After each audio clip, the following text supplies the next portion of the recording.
Hello, everyone. This is Charlie Ernest talking.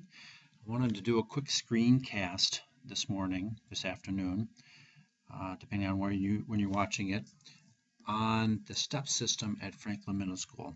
And the reason I wanted to mention this is we had a nice presentation today for Professional Development Tuesday on understanding poverty, and some information was shared, and I made a comment at the end about using empathy with the STEP system.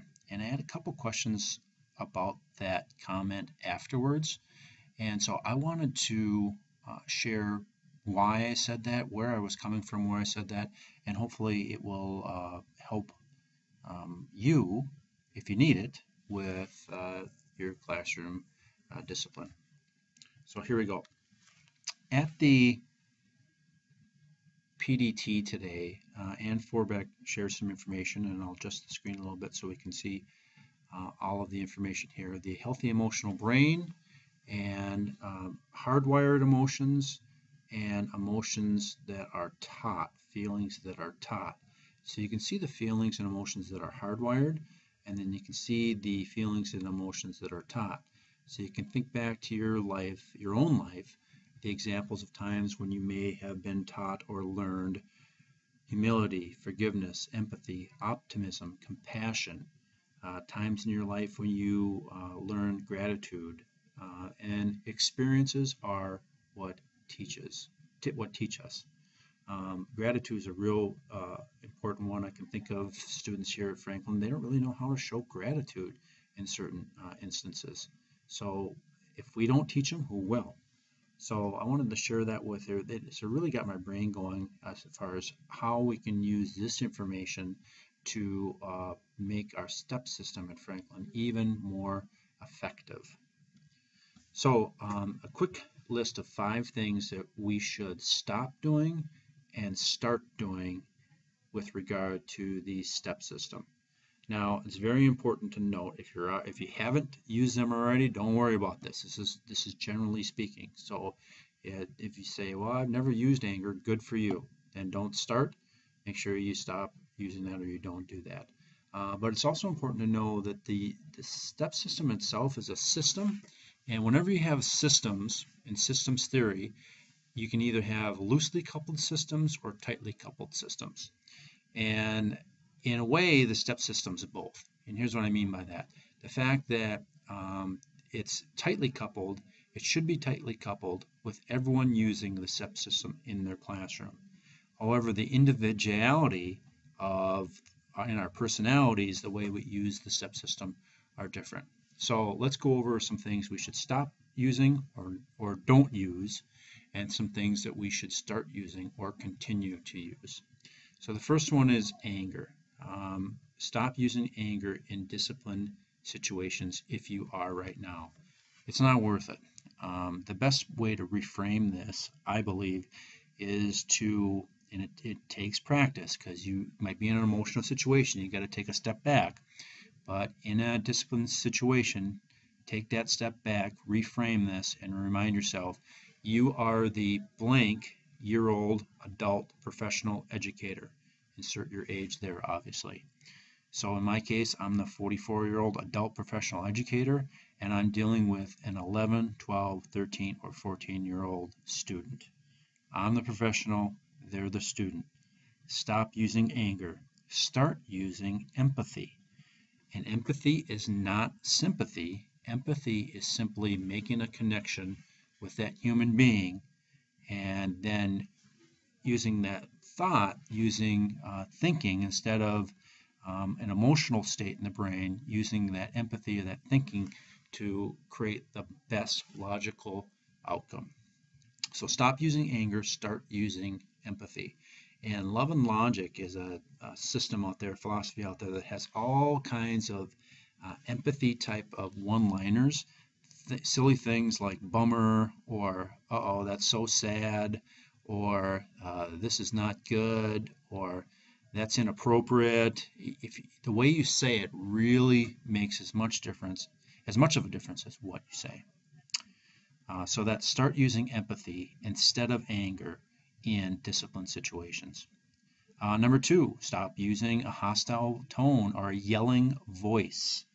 hostility, yelling, what that does is you're just throwing down the gauntlet for the kid. Again, reframe it. You're the blank-year-old adult dealing with the student.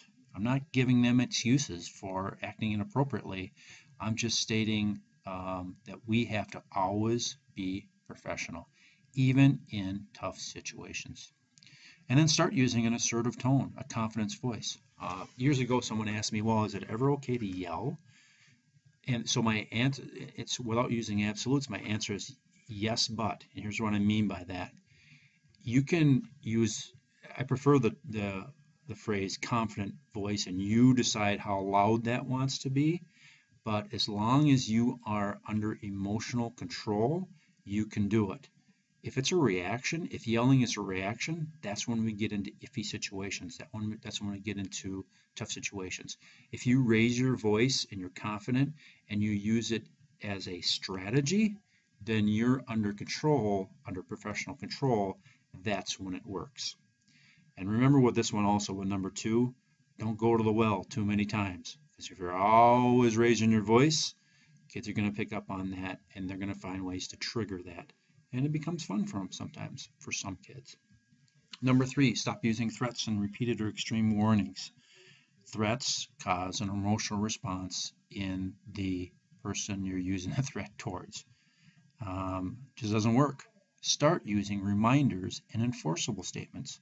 Enforceable statements are like, we're going to start on time today. We're going to take the test on Tuesday. Enforceable statements.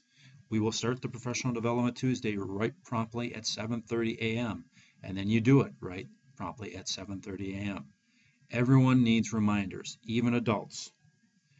So start using reminders and enforceable statements. All right, stop using negative sarcasm. Start using positive humor. The word sarcasm, if you look it up, it means to injure or to cut. And quite honestly, even though I like certain types of sarcastic humor in the movies I watch and things like that, the adolescent brain, that's our clientele, that's who we're working with, the adolescent brain is not developed enough to really get sarcastic humor. Some kids, sure, some kids can, and we've all run across those kids that get sarcasm, but it's definitely the minority in middle school. Positive humor, everyone gets the simple joke, or most people get the simple joke. And 5, stop using unrealistic or yes/no choices, especially in stressful situations. Start using choices within limits. You can give 2 or 3 choices to kids as long as you are completely happy with the outcome of both of those choices or all of those choices. All right, let's talk about a brief step system example then. Some things you can do before step 1. Proactive teachers, highly effective teachers do these things before they even get to step 1. You can ask a question like, what are we supposed to be doing right now? Or, a variation in that question. Class, who can tell me what we're supposed to be doing right now? Class, who can tell me what the procedures are right now? Or call in an individual student who can tell me what we're supposed to be doing right now. Another good question is, would you do me a favor? And think about that question. If someone asks you, would you do me a favor? Rarely do people say no right away. Usually people say yes without even knowing what they're going to do a favor for, or they say something like, well, yeah, it depends, tell me what the favor is. So would you do me a favor is a great question to use with kids, and you really maintain control by saying, hey, would you do me a favor? Stop. And they say, yeah, sure. Would you stop tapping that pencil? It's bothering the 3 kids around you. It really works. Give it a try. It's kind of fun too. The next example is rituals taught. How many days out of the school year do you have to teach rituals? The answer is 180 days out of 180 days. Love it or loathe it, that is the answer. You have to teach rituals 180 days out of 180 days. End of story. And then with that, the last part, expectations, procedures, and routines, it really ties into rituals taught. You have to teach expectations. You have to teach procedures. You have to teach routines. All those are so important because it creates a classroom environment of high challenge and low stress. You want high challenge for your kids, but you want low stress because, as was mentioned at the April 23rd PDT on understanding poverty and many other PDTs, when you put the brain in stress, bad things happen. That's when you have fight or flight. That's when you have emotional responses instead of logical or thought responses.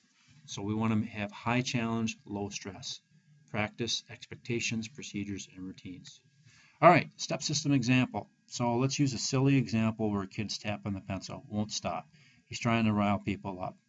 You've done all the before step one things, haven't really worked. So you can come over and always use proximity. Shouldn't shout this across the room, remember. You can go over and say, hey, that's inappropriate. That's step one. And that's so much different than pointing your finger and saying step one. You say, hey, that's inappropriate. That's step one. Do me a favor and stop tapping the pencil. You've said the official language. You followed all the tightly coupled expectations of the school, but you've done it in an empathetic way. All right, if that doesn't work, or he argues, or he keeps tapping the pencil, he's just having a bad day. Again, use proximity. It's inappropriate again. That is step two. Do me a favor and move to the designated desk in the back of the room. And then also, we need to talk after class. And then you can do your own teacher-assigned consequence. Remember, the teacher-assigned consequence does not have to be a 30-minute after-school detention. You can do whatever you want as long as it's a teacher-assigned consequence, parent contact, things like that. And finally, step three. He keeps arguing or really wants to get your goat, tapping the pencil, disrupting others, walk over there. All right, inappropriate yet again. That's step three, which means you've chosen to leave. Take your stuff and go directly to the AP office. Then you pick up the phone and you call them. It's important to use the words, I believe you've chosen to leave, because they understand that they've been given step one and step two ahead of that. All right, so that's a brief screencast. Hopefully it was helpful. If you have any questions about this, please stop and see me in my office. Have a great day.